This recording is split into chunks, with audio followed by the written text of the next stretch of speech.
North London, February 1983. The city was gripped by a bitter winter, with icy winds sweeping through the streets of Muswell Hill, a neighborhood known for its quiet respectability. In one of these unassuming apartment buildings, a blocked drain set off a chain of events that would soon horrify not just the residents, but the entire nation. The plumber, expecting nothing more than a routine call-out, was confronted with a grisly surprise: flesh-like material and fragments of human bone tangled in the debris. The shocking discovery was quickly traced to the top-floor flat of Dennis Nilsen, a quiet, seemingly ordinary civil servant who kept to himself. The remains found in the drains were not the result of a tragic accident. They were the final, careless mistake of a man who had been hiding monstrous acts for years. Police arrived at the scene, unprepared for the scale of horror that awaited them. The evidence pointed to a crime far beyond anything they could have imagined. The investigation quickly focused on Nilsen's apartment, where the true scale of his crimes began to emerge, piece by horrifying piece. The blocked pipes were not just a plumbing issue. They were the desperate, final trace of victims Nilsen had tried to erase from existence. News of the discovery spread rapidly, sending shockwaves through the community. Neighbors gathered in disbelief, forced to confront the chilling reality that evil can hide in plain sight, even next door. This was no horror film, but a real-life nightmare unfolding in a quiet corner of London, shattering the sense of safety that residents once took for granted.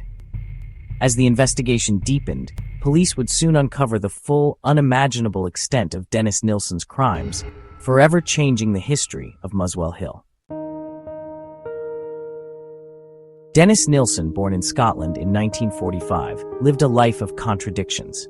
To colleagues, he was a dedicated civil servant and union rep, utterly unremarkable. But beneath this facade was a man plagued by loneliness and unable to form real connections. Known as the Muswell Hill murderer, Nilsen preyed on vulnerable young men in London between 1978 and 1983. He lured them with offers of food, drink, or shelter, kindness masking a deadly trap. Nilsen's crimes were driven by a desperate fear of abandonment. He killed to create companionship. After murdering his victims, he kept their bodies for days or weeks, treating them as if they were still alive. His ability to maintain a normal public life allowed him to evade suspicion for years. Nilsen confessed to killing at least 12, possibly more. His story is a chilling reminder that true evil often hides behind the most ordinary faces. The unraveling of Nilsen's secret began with a simple plumbing complaint. In February 1983, plumber Michael Catran was called to 23 Cranley Gardens to fix persistent drain blockages. Instead of grease, he found a strange flesh-like substance and small bones, clearly human. The material traced back to Nilsen's flat, confirming someone was disposing of remains through the pipes. Catran's quick thinking and decision to report the find set the police investigation in motion.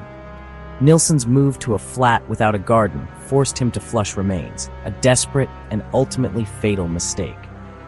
The plumber's discovery was the first concrete evidence of a killer in their midst. Without Catran's diligence, Nilsen's crimes might have continued unchecked. The blocked drains became the key to exposing years of horror. A routine service call had become the start of a major murder investigation. The horror, hidden beneath the floorboards, was finally coming to light. When police arrived at Cranley Gardens, Dennis Nilsen greeted them with unsettling calm. There was no panic, no attempt to flee, just a quiet acceptance, as if he had been expecting this moment for a long time. Told about the remains in the drains, he showed no surprise, almost as if he'd been waiting for this moment. His face betrayed nothing, his voice steady, making the officers uneasy from the start. The officers entered his flat, immediately struck by the overpowering smell of decomposition. The air was thick, heavy with a stench that made it hard to breathe, confirming their worst fears. At first, Nilsen tried to deflect, but when pressed, he confessed. In 2 plastic bags in the wardrobe. The words hung in the air, chilling in their simplicity. He then led police through his home, pointing out where he'd hidden body parts. Each location was revealed with a strange detachment, as if he were giving a tour of ordinary belongings. His demeanor was eerily matter-of-fact, as if discussing something mundane. There was no remorse, no emotion, just a cold, clinical recounting of his actions. Nilsen was arrested on the spot, and over the next days gave a full, detailed confession. He spoke openly, almost eager to share the details that had haunted him in secret. He described how he met, killed, and disposed of his victims, even drawing maps of burial sites. The level of detail was shocking, as if he wanted the police to understand every step. The police were stunned by his calm, almost detached recounting of years of murder. It was as if he was narrating someone else's story, not his own. Nilsen's confession was not just an admission, it was a guided tour through his secret life, revealing horrors hidden behind a mask of normalcy. For detectives, it was unlike anything they'd ever encountered. The sheer scale and coldness of his crimes left them shaken to the core. The mask of normalcy had finally dropped. Beneath it was a darkness that defied comprehension, a truth that would haunt everyone involved. The truth was more chilling than anyone could have imagined, leaving a permanent mark on all who witnessed it. Nilsen's victims were mostly young, vulnerable men, homeless, runaways, or simply lost in London. He met them in pubs and bars, offering food, drink, or shelter, a lifeline that became a trap. Once inside his home, the evening would turn deadly. Nilsen strangled or drowned his victims, desperate to keep them from leaving. Afterward, he kept the bodies for days or weeks, treating them as silent companions. He bathed, dressed, and even watched TV with them, creating a grotesque imitation of friendship. Many victims were never reported missing, allowing Nilsen to kill undetected for years. Of the estimated 15 or 16 he murdered, only 8 were ever identified. The rest remain nameless, their stories lost. Each was a life cut short by a man whose loneliness turned monstrous. The tragedy is compounded by society's failure to notice their disappearance. Nilsen's victims were forgotten long before they were found. Nilsen's killing spree spanned 2 North London addresses, each becoming a house of horrors. These ordinary-looking homes concealed unimaginable secrets, their facades hiding the darkness within. At 195 Melrose Avenue, he hid bodies under floorboards and in the garden, burning remains to mask the smell. The garden, once a place of life, became a graveyard, its soil forever tainted by his crimes. As the number of victims grew, he ran out of space and options. The cramped rooms filled with a chilling silence, as if the walls themselves absorbed the horror. When forced to move to 23 Cranley Gardens, he lost access to a garden and could no longer hide bodies beneath the floor. The new flat, lacking the concealment of his previous home, presented new challenges for his gruesome activities. Undeterred, he continued killing, now dissecting victims in his bathtub. The bathroom became his new workspace, a place where horror unfolded behind closed doors. He boiled heads and hands, disposed of flesh with household trash, and flushed smaller remains down the toilet. The methods grew more desperate as he struggled to erase all traces of his crimes. The plumbing couldn't handle the volume, leading to the blockages that exposed his crimes. The pipes, clogged with evidence, became the silent whistleblowers that would finally bring his reign of terror to an end. Each address bore silent witness to his escalating desperation. The empty rooms echoed with the memory of his victims, haunted by the past. The shift in disposal methods was his undoing. What he thought would erase evidence only drew attention, sealing his fate. The horror he created could not stay hidden forever. Eventually, the truth seeped out, and the world learned of the atrocities committed within these walls. The houses themselves became evidence of his monstrous acts. Every room, every floorboard, every pipe told a story of suffering and loss.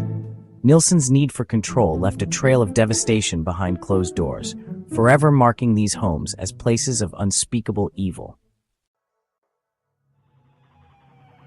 Dennis Nilsen's trial began in October 1983 at London's Old Bailey. He faced 6 counts of murder and 2 of attempted murder, drawing massive media attention. Nilsen pleaded not guilty to murder, with his defense arguing diminished responsibility due to mental abnormality. The prosecution countered that his crimes were calculated and deliberate, not the actions of a madman. They pointed to his methodical luring, killing, and disposal of victims as proof of sanity.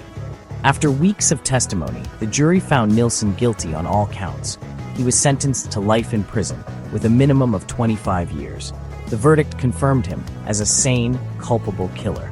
For the public, it was a rare sense of justice for so many lost lives. Nilsen would never walk free again. After his conviction, Nilsen began a long, uneventful life in prison. His sentence was later upgraded to a whole life tariff, no chance of parole. In prison, he was quiet and compliant, spending his days reading, writing, and painting. He filled notebooks with autobiographical reflections, offering chilling insight into his mind. Nilsen corresponded with journalists and biographers, rarely showing remorse. His story resurfaced in the Netflix documentary Memories of a Murderer, The Nilsen Tapes. In May 2018, after 34 years behind bars, Nilsen died at age 72 from natural causes. His death was quiet, in stark contrast to the chaos he left behind. The end of his life brought a final close to one of Britain's darkest criminal chapters. But the scars of his crimes remain. Dennis Nilsen's death in 2018 closed a disturbing chapter in British crime. His case is a chilling reminder that evil can hide behind the most ordinary facade. The story forced society to confront the vulnerability of those on the margins. Many of Nilsen's victims were forgotten before they were murdered, their absence unnoticed. The case brought attention to the plight of the homeless and disconnected. For families of the victims, there was some closure, but never true healing. The tragedy of Nilsen's crimes lingers, a warning from the not-so-distant past. There are many more true crime stories to discover. Keep exploring to better understand our world.